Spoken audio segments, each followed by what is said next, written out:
भाभी ज़मीन पर बैठी, उसकी आंखें बस एक जगह जमी हुई थी, जैसे कोई अंदर से टूट गया हो, बिखर कर मट्टी में धंस चुका हो। मैंने आगे बढ़कर उसे संभालने की कोशिश की, लेकिन मम्मी की चीख फिर से गूंजी, दूर हो उस मनहूस से। उसने मेरी ज़िंदगी छीन ली, उसने मेरे लाल को हमसे दूर किया। यही मनहूसियत की जड़ है। भाभी ने सर झुका लिया और पहली बार इतना रोई जैसे बरसों का दुख एक साथ निकल रहा हो। वह फूट फूट कर रोती रही, हिचकियाँ लेती रही और ज़मीन पर हाथ मार कर बस यही दोहराती रही, मैंने क्या किया था, मैंने किसी का क्या बिगाड़ा था। मगर मम्मी का दिल पत्थर का हो चुका था। उनके लिए भाभी सिर्फ एक नापसंद औरत थी, बल्कि अब वह नफ़रत की वजह बन चुकी थी। और अब तो उनके पास एक नया इल्ज़ाम भी था, मनहूसियत का। भाई का कोई अता पता नहीं चला, बस ये खबर कुछ शक में डालती थी। अगर वे मर चुके थे तो उनकी बॉडी को क्यों नहीं लाया गया। माँ का कहना था कि मैं उसको यहाँ लाने से मना किया है, जबकि माँ तो भाई से बहुत प्यार करती थी। फिर माँ ने ऐसा क्यों किया। लेकिन भाभी को कोई इज्जत ना मिली। मम्मी ने उसे घर के एक कोने में बिठा दिया। कहा कि तू सफ़ेद कपड़े पहन ले, बालों में तेल मत डालना, ना ही जेवर पहनना, क्योंकि अब तू विधवा हो गई है। भाभी ने कुछ ना कहा, बस चुप से सब सहती रही। मैं रात को जब उसे देखने गई तो वह कमरे के अंदर कोने में बैठी दीवार को घूर रही थी। न आंखें झपका रही थी, न सांसों में कोई ताजगी थी, जैसे वह एक जिंदा लाश बन चुकी हो।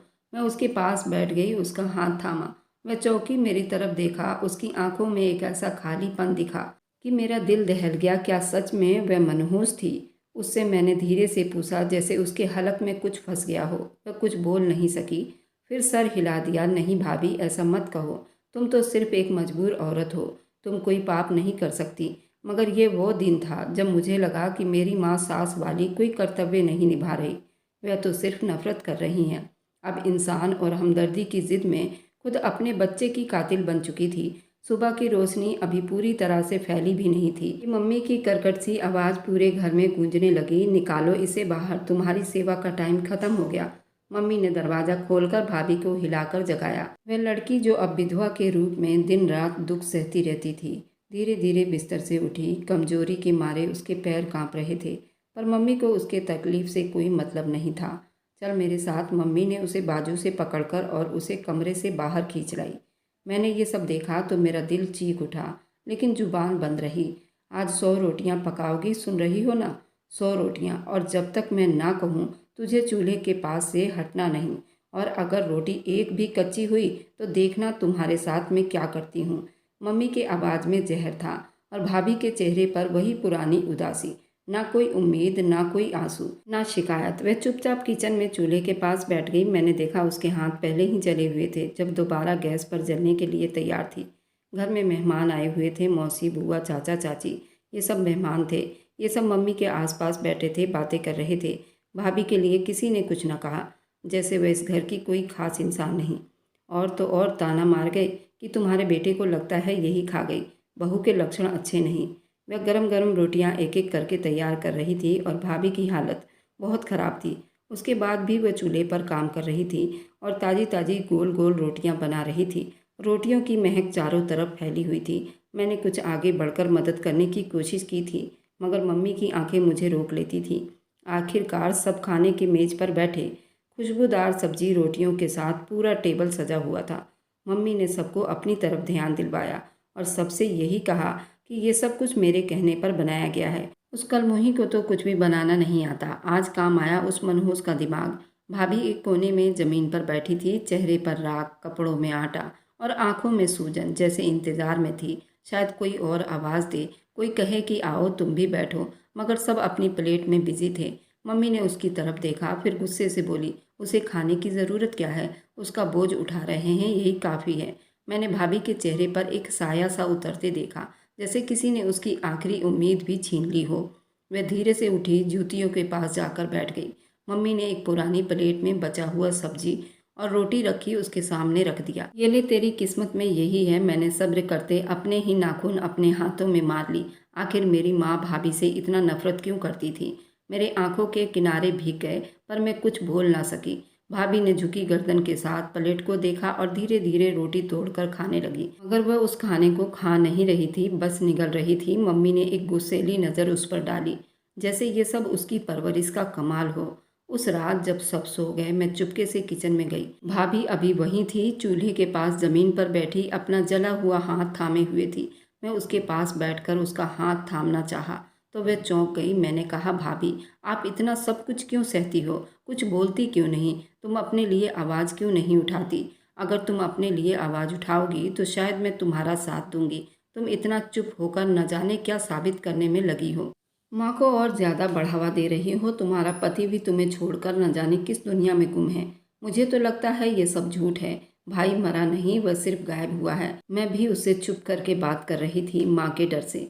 मेरा दिल भी धड़क रहा था। मैंने कहा तो उसने सवालिया नज़रों से मुझे देखा, पर एक शब्द भी अपनी जुबान से नहीं निकाला। मैंने फिर से उन्हें समझाने की कोशिश की, तुम्हारा दिल अभी भी धड़क रहा है। अभी तुम जिंदा हो, और जब तक तुम जिंदा हो तुम्हें ये सब अत्याचार सहने का हक नहीं। तुम्हें अपने लिए लड़ना होगा। उसकी आंखों में नमी थी, मगर एक पल को मुझे लगा जैसे रोशनी लौट आई हो। मगर वह रोशनी बहुत धुंधली थी और मेरी माँ के अंदर अंधेरा। सुबह हवाओं में एक अजीब सी नमी थी, जैसे हवाएं खुद भी बोझ बन चुकी हो। आंसुओं से घर के आंगन में सुबह का वक्त था, मगर सुकून कहीं गुम हो चुका था।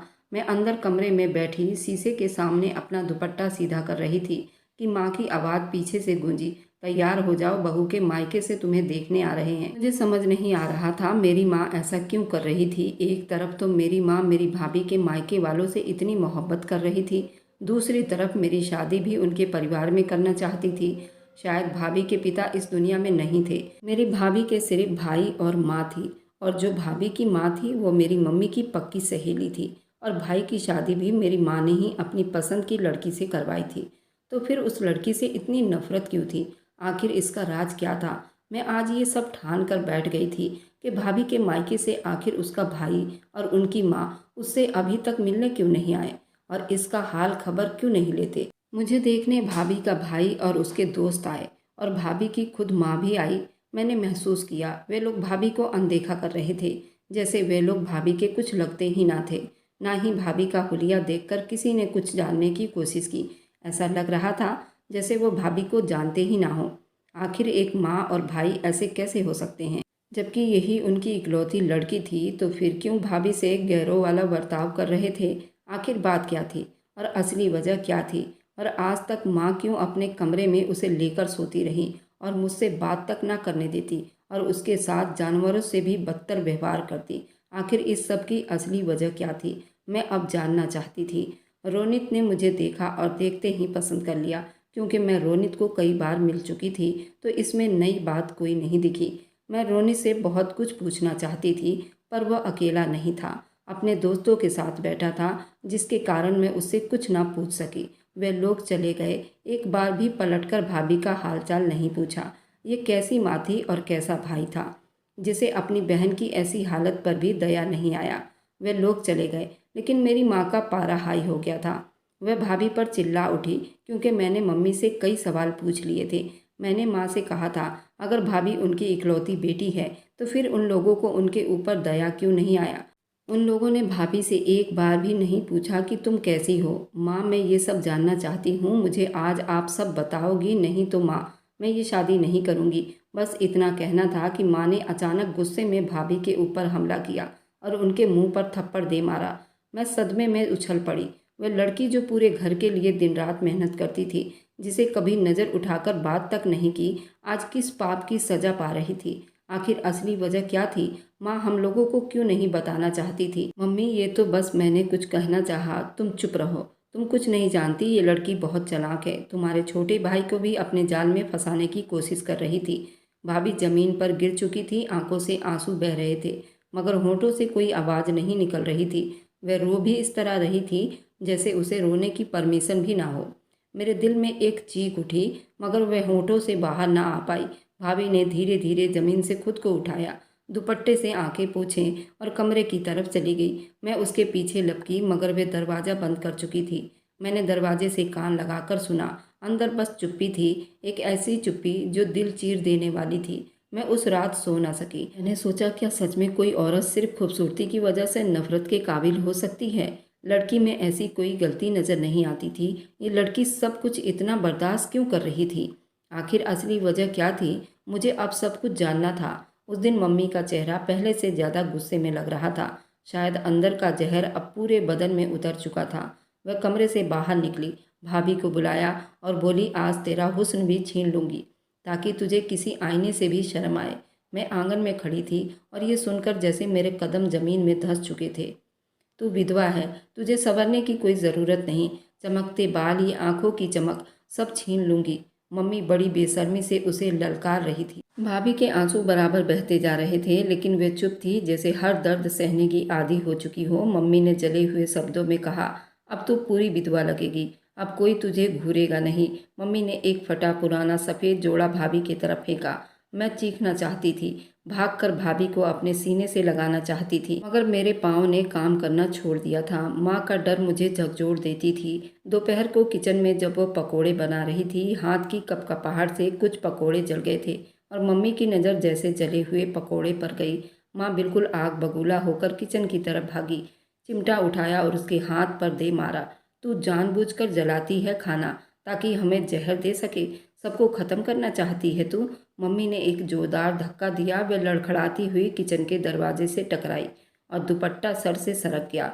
वह जैसे ही दरवाजे से बाहर निकली, उसके कदम लड़खड़ाए, आंखों में अंधेरा छा गया और वह टकराती हुई आंगन के बड़े दरवाजे से जा लगी। यही आवाज़ बिजली की तरह मेरे जिस्म में दौड़ गई।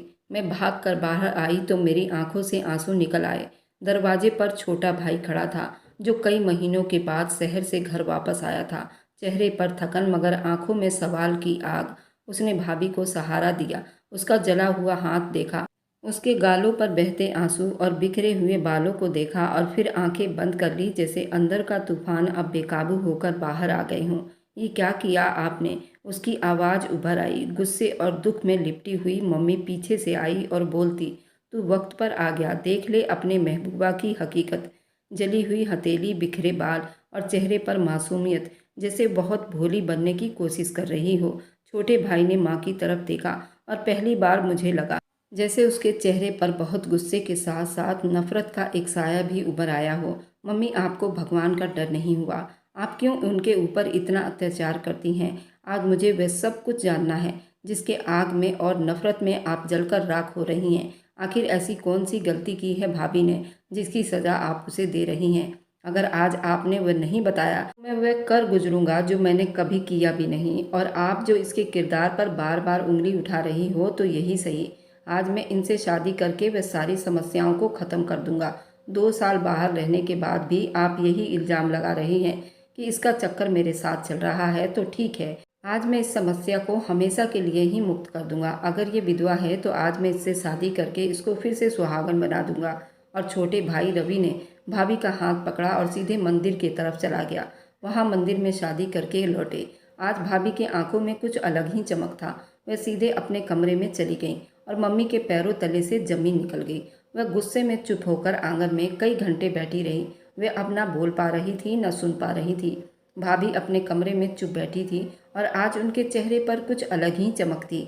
भाई भी सीधा अपने कमरे में चला गया था। उसने माँ से एक शब्द भी नहीं कहा। माँ काफ़ी देर रात तक आंगन में बैठी रही, फिर धीरे से उठकर अपने कमरे में चली गई और दरवाज़ा बंद करके वह मंदिर के सामने बैठकर भगवान से अपने गलतियों की माफ़ी मांग रही थी। भगवान से कह रही थी, हे भगवान, तू मुझे माफ़ कर दे। शायद मैंने उस अनाथ लड़की पर कुछ ज़्यादा ही अत्याचार कर दिया था। शायद मैं लालच में अंधी हो गई थी। शायद मैं दौलत की आग में अंधी हो गई थी। एक बिन माँ बाप की बच्ची को इतना दुख दिया है।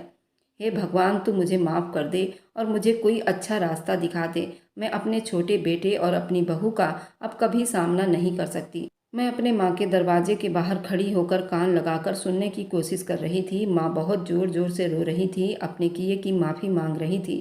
फिर मैं छोटे भाई के पास कमरे में चली गई जहाँ भाभी थी। आज मैं अपनी भाभी को खुलकर वह सब कुछ पूछना चाहती थी जिसकी वजह से माँ के दिल में इतने नफरत थी।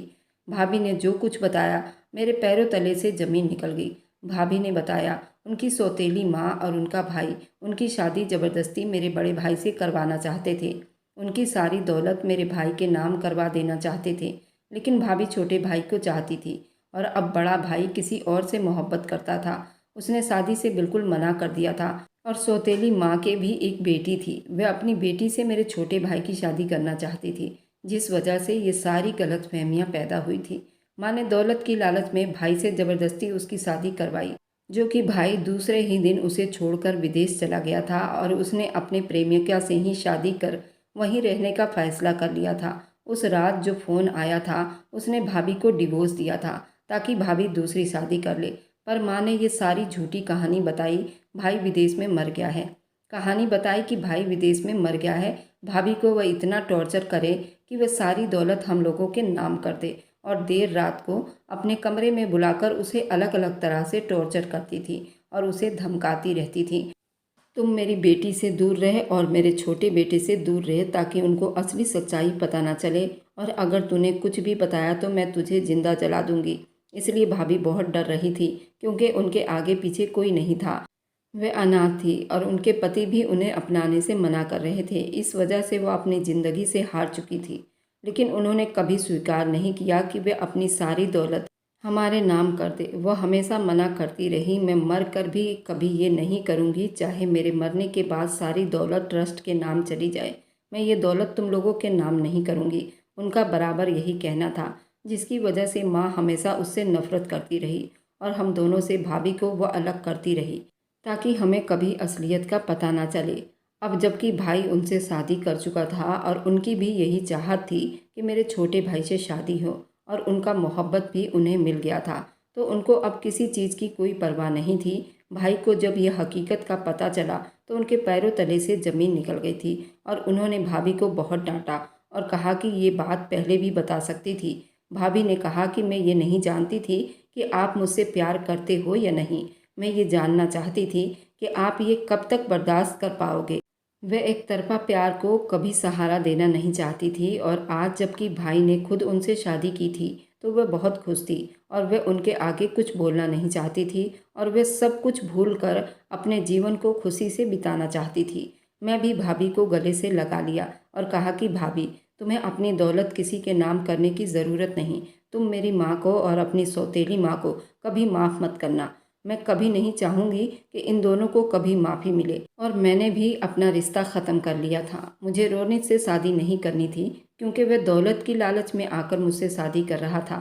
उसे मुझसे कोई प्यार नहीं था। उसने आज तक अपनी सौतेली बहन को बहन नहीं समझा और अपने बाप को बाप नहीं समझा। उस इंसान से मैं कभी शादी नहीं करना चाहती थी।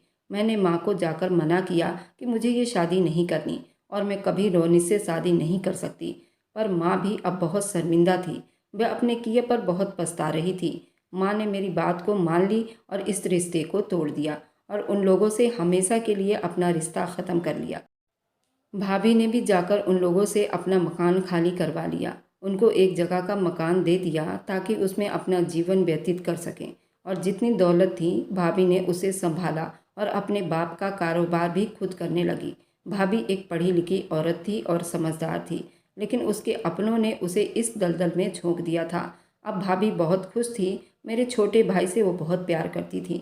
मेरा भाई भी उससे बहुत प्यार करता था। वे दोनों खुश थे और हम सब एक साथ रहते हैं। लेकिन माँ बहुत शर्मिंदा रहती है। वह अपने किए पर पछताती रहती है और मेरी वीडियो जहाँ कहीं से भी आप लोग देखते हैं, कमेंट में अपने शहर और राज्य का नाम ज़रूर बताइए। मुझे आप लोगों के कमेंट पढ़ने में बहुत आनंद आता है और उन सभी का मैं बहुत बहुत धन्यवाद करना चाहती हूँ जो लोग मेरी वीडियो को देखते हैं, लाइक करते हैं और शेयर करते हैं। अगर आपको आज की कहानी पसंद आई है तो वीडियो को ज़रूर लाइक कीजिएगा और अपने दोस्तों के साथ शेयर भी कीजिएगा। और हाँ, अगर आपने अभी तक हमारे चैनल को सब्सक्राइब नहीं किया है तो ज़रूर सब्सक्राइब कर लीजिए। मिलते हैं हम अपनी कल की एक और नई दिलचस्प कहानी के साथ। मुझ पर सदा अपना प्यार और स्नेह बनाए रखें। सभी को मेरा प्यार भरा नमस्कार दोस्तों। खुश रहें, स्वस्थ रहें, मस्त रहें।